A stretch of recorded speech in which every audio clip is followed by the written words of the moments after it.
Hello friends, welcome to Daily Fresh Recipes. நம்ம இன்னைக்கு Cauliflower Pakoda எப்படி செய்யலாம்னு பாப்போம்.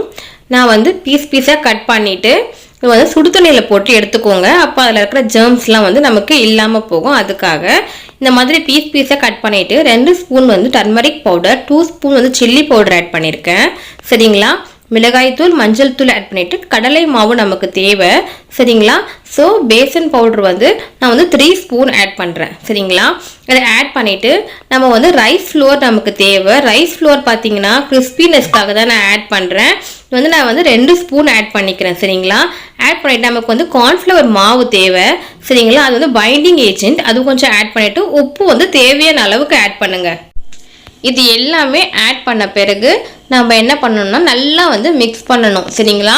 நம்ம ஆட் பண்ணிருக்கிற கடலை மாவு, பச்சரிசி மாவு, கார்ன்ஃப்ளவர் எல்லா உப்பு எல்லாமே காரம்லாம் வந்து ஈவனா வந்து காலிஃப்ளவரோட சுற்றி வந்து நமக்கு வந்து ஸ்ப்ரெட் ஆகிற மாதிரி நல்லா வந்து மிக்ஸ் பண்ணணும். சரிங்களா?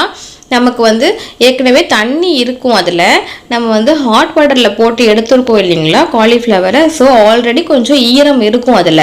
ஸோ நம்ம இதெல்லாம் ஆட் பண்ணி பரட்டும் போது நமக்கு அதில் வந்து நல்லா வந்து போயிட்டு கவர் ஆகிடும். சரிங்களா?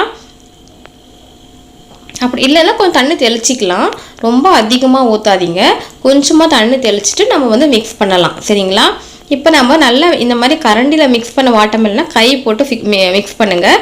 அப்போ பாருங்கள், இந்த மாதிரி மிக்ஸ் பண்ணும்போது ஈவனாக ஸ்ப்ரெட் ஆகிட்டு ஃபுல்லாக கவர் ஆகிருக்கு இல்லைங்களா? இதுக்கப்புறமா நம்ம என்ன பண்ணணும்னா நம்ம வந்து ஒரு 1/2 அன் ஹவர் வந்து இதை வந்து க்ளோஸ் பண்ணிவிட்டு கொஞ்சம் நேரம் விடணும், டைம் கொடுக்கணும். அப்போ தான் வந்து நம்ம மிக்ஸ் பண்ணியிருக்கிற காரம்லாம் வந்து காலிஃப்ளவருக்குள்ளே வந்து ஊறும். சரிங்களா? ஸோ இந்த மாதிரி நல்லா மிக்ஸ் பண்ணிவிட்டு ஒரு பிளேட் போட்டு க்ளோஸ் பண்ணிவிட்டு ஒரு 1/2 அன் ஹவர் விடுங்க. அதுக்கப்புறமா நம்ம என்ன பண்ணலான்னா ஒரு பேன் வச்சுக்கோங்க, கொஞ்சமாக ஆயில் ஆட் பண்ணுங்கள். ஆயில் ஆட் பண்ணிவிட்டு அதுக்குள்ளே வந்து நம்ம இந்த காலிஃப்ளவர் பரட்டி வச்சுருக்கோம் இல்லைங்களா, அதை எடுத்து கொஞ்சம் கொஞ்சமாக போடுங்க. நம்ம போட்ட பிறகு கொஞ்சம் ஸ்லோ ஃப்ளேம் வச்சுக்கோங்க. சரிங்களா? மீடியம் ஃப்ளேம் வச்சுக்கோங்க. அப்போ நல்லா வந்து கிறிஸ்பியாக ஆகும். நம்மளோட ரைஸ் ஃப்ளோர், கார்ன்ஃப்ளவர் வந்து ரொம்ப முக்கியம் இதுக்கு. அப்போ தான் கார்ன்ஃப்ளவர் வந்து நல்லா வந்து பைண்ட் ஆகும் எல்லாமே. நமக்கு எப்படி சிக்கன் பக்கோடாக்கு வந்து நமக்கு எக்கு அவசியமோ அதே மாதிரி காலிஃப்ளவர் பக்கோடாக்கு இந்த கார்ன்ஃப்ளவர் வந்து ரொம்ப அவசியம்.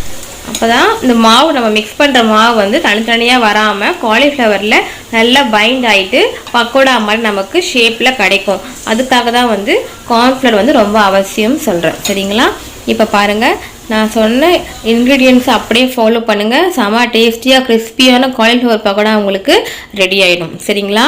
இப்போது கொஞ்சம் நேரம் விட்டுட்டு திருப்பி போடுங்க. போட்ட உடனே திருப்பி நம்ம போடக்கூடாது, கொஞ்சம் டைம் கொடுத்து தான் திருப்பி போடணும். சரிங்களா? ஒரு பக்கம் நல்லா செவந்த பிறகு நெக்ஸ்ட்டு வந்து திருப்பி போடுங்க. ஓகேவா?